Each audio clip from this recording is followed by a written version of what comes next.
Can you believe it's March already and I have not done a Makita update video? I mean, it's unheard of. So, this is what this is going to be. I'm going to tell you of 20 plus tools that are here or will be here soon. So, let's get into it.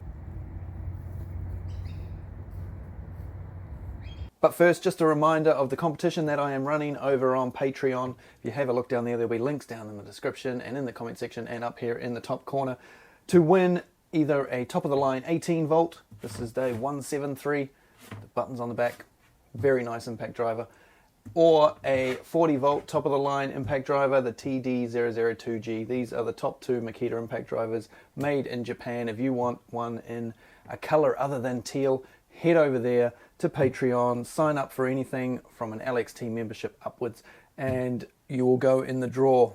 I give away stuff every month over on Patreon, and as well as giving away stuff, you'll also get to see the videos without adverts in them and with bloopers and other things like that, and other videos that you'll never get to see on YouTube just for people on Patreon. So if that interests you, up there, down there, you've got until April 10th, 2025.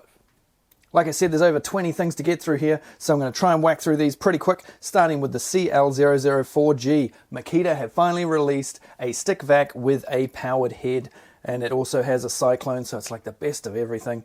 And the cyclone's a little bit small, only 250mm, which is not that big compared to sort of the 400 on the cyclone on the one I've got. Plus you've also got the 700 of the canister. But anyway, a powered head is something that I've been looking forward to, so I'll probably end up picking one of those up.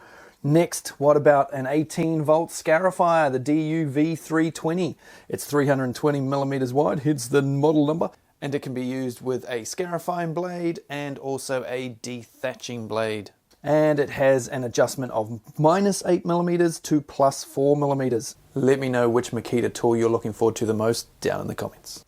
Next up, a blower. Now, Makita haven't released a lot of 40 volt blowers. In fact, they've only released two thus far. The UB001G, the big one, and the little dust blower, which I've just been looking for, but it's out in the car and I can't be bothered going out to get it.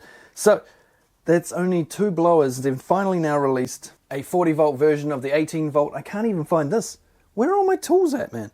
The 18 volt, just a little workshop style blower, what you use for blowing down workplaces and just everything. And you can now also get it with lots of different attachments, so you can blow out holes with it, do all sorts of different things, which is nice. Doesn't look like they've changed the design too much. Bit bigger intake for the airflow, but apart from that, it looks pretty similar to the 18 volt version that's been around for years, that I'm looking around for at the moment, and I have no idea where it's gone. Sticking with blowers, what about the UB403MP? Now this is for the split shaft system.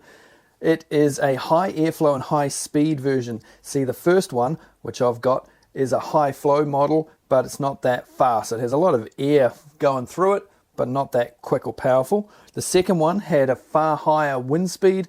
It's a lot lighter unit, but didn't have the amount of air flow. So this new one has high airflow and high speed, so it's the best of both worlds. Lots of different nozzles available for these things now as well, including ones to clean out your gutter. And it is a little bit lighter than the first one and a little bit more powerful and faster and yada yada yada. Next up, a new sander. Not these, obviously, these two have been out a while, but finally the third sheet sander. So that is the BO007CG. Now the C stands for the cord that plugs in the back. That's right. As you can see, there's nowhere to put a battery on here. If you haven't seen these before, they have a lead that goes out the back that goes to the battery. You can clip that on your belt then, or stick it somewhere else. What was I doing with this? Chopping up old round discs to use. What a cheapskate. So that third sheet sander, I haven't got the 18 volt one sitting here either. That's up at my mother's. Where are all my tools at the moment? Come on. Tools and stuff, more like no tools and stuff at the moment. Anyway, that can be clamped on. It can be velcroed on with the mesh sanding pads, which are awesome. And it's got a 2mm oscillation. I like this shot here of the different oscillations. Woohoo. So there's now 7 in the range of these orbital style sanders from Makita, and of course on the 40 volt that is, and of course they've got the belt sander as well if you want something a bit more grunty. Right, what about a laser? What about a rotary laser that can be used over an 800 meter area, 800 meter diameter? That's massive. And better yet, it runs on CXT, LXT and XGT batteries. They go in this sort of, well, I'll show it on the screen here. It's like a what is it, sort of adapter, bracket, cassette. Something that you clip the batteries into first and then you slide the whole unit into the tool. That may be something else that they're going to do with something that you'll see in the patent section of this video. Oh, I said patent. There you go, America. I said patent for you, when really it's patent. But anyway, we won't get into that argument again. Now, this laser, runtime-wise, probably the best tool I've ever seen. So on a 12 volt, 4 amp hour battery, you'll get 55 hours. On a 4 amp hour, 40 volt battery, 180 hours.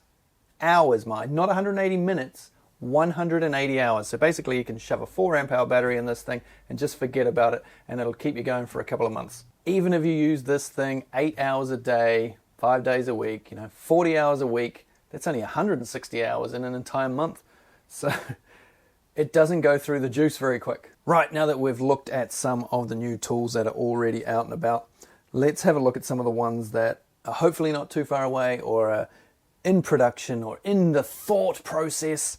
They may never happen, of course, some of them. Some of them I can tell you will happen, or I know they're on the way. But anyway, let's get stuck into it. If you saw my video on the 1-inch impact wrench that I did a few weeks ago, well, here's a few more impact wrenches. We're going to start with a heap of impact wrenches, actually. If you like the idea of the big 1-inch, but you're on the 18 volt system, then fear not. There's a few images kicking around of an 18 by 2 model. Or if you thought the 40 volt was still not grunty enough, if 4,000 Newton meters was just a bit too wussy for you, well, if you want a bit more weight on the tool, there's also images going around of an 80 volt version, which may sound crazy, but just keep watching. It's going to get more mental than that. There's also a vertical pogo stick style one and an angle one. Some of these look like 18 volt, some look like 40 volt. Just going to have to wait and see. We might end up getting both. But these next couple are definitely 40 volt only. What about a 120 volt? Or better yet, what about a 5 battery, 200 volt max, 10,000 Newton meter, that's 7,330 foot-pounds of tightening torque. And the tightening torque is usually less than the nut busting torque, so those numbers could get even higher.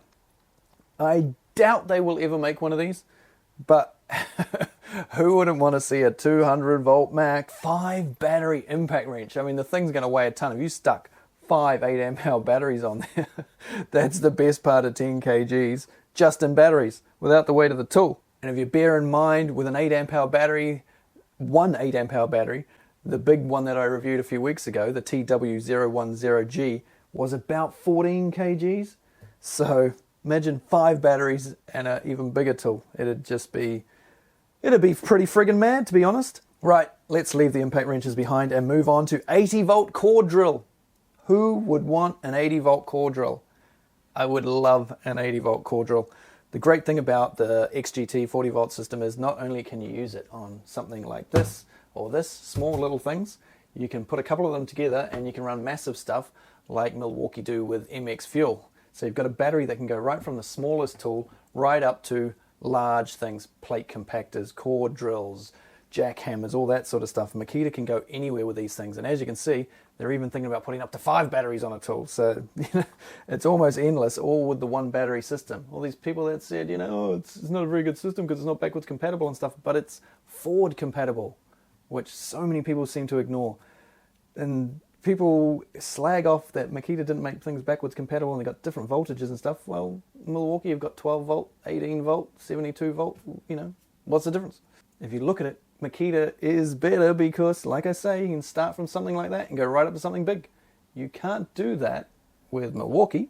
You can kind of do it with DeWalt, but I think Makita's system in the end is going to be the easier, more elegant one. And another one now for all those people who keep banging on that 18 volt is dead and that Makita don't make 18 volt tools anymore, even though they're still putting out 18 volt tools all the time. It is a paint sprayer. And I'm glad they're doing one of these because I bought one of those cheap Chinese ones, like I'm sure many of you do, that run on pretty much any battery. They make them for Makita, DeWalt, Milwaukee, etc. And they're complete pieces of shit. So it would be nice to get a battery one that's actually decent. So hopefully Makita pull that one off all right. This is one of my favorite Makita saws. It is a metal cutting saw, as you can no doubt see. All the chips get caught up in this bit here. And you can just take it off and empty it out, slot it back on, he says. This is the CS002G. It's the same as the CS001G, except it has a little handle here, and that little handle there does this, just so you don't catch the guard on things, because Makita saws do have a habit of catching on the guard, so that just helps eliminate that. Anyway, we're not really talking about that. We're talking about the fact that this, if you take a look at this patent, is going to have a base that you can use. So you can use it like a drop saw or a chop saw, which is pretty cool. I've always wanted to do that so that I can get rid of some of my other saws. It looks from the image that it's basically this saw. I'm not sure if they'll sell just the base or whether they're going to redesign a saw, but basically it'll be a portable saw that you slot into that base. You can do some cuts with it, so you make sure you get nice straight cuts, repetitive cuts, and then if you want to go and cut something long or whatever, you just unclip the saw, take it with you. Oof. Portable and mountable, pretty darn cool. Haikoki have had one for a long time. I think Makita might have had one in the past. Oh shit, Milwaukee pen. Correct me if I am wrong down in the comment section, but I think maybe they did. Anyway, let's move on to the next one. 40 volt tube belt sander. So this is basically like an angle grinder with a sanding attachment on it, so you can sand pipes and tube. Good to see Makita branching off into a few more metalworking style tools. Now there's also a patent of a pruner that has a sensor on the top. So the sensor looks basically straight at the blades. It's designed for commercial use, as are their pruners if you've seen the price. They're pretty pricey things. They're nice, but they are expensive. So it's designed that if you're wearing like orange work gloves and the sensor on the front, the little camera sees an orange glove come in front of it, it won't let you cut. It'll cut out so that you don't accidentally chop your finger off, because they are nasty little things, and I'm surprised I haven't heard more of people chopping fingers off.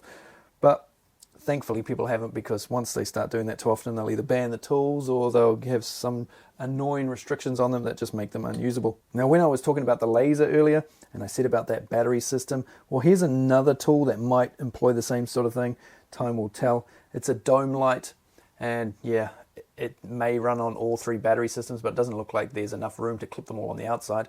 I'm guessing there's going to be a little door that it goes inside, and you'll put the cassette in with the battery of your choice in it. Maybe that's something that Makita are going to do more of going forward. For quite a while now, with lights and with radios, a few other things, fans, they will make them run on all three systems, or at least on 18 and 40 volt, just by having a area on each one that you can slide the battery onto. So in the radios, you'll have a 12 volt, 18 volt, and a 40 volt mounting bracket for each individual battery system.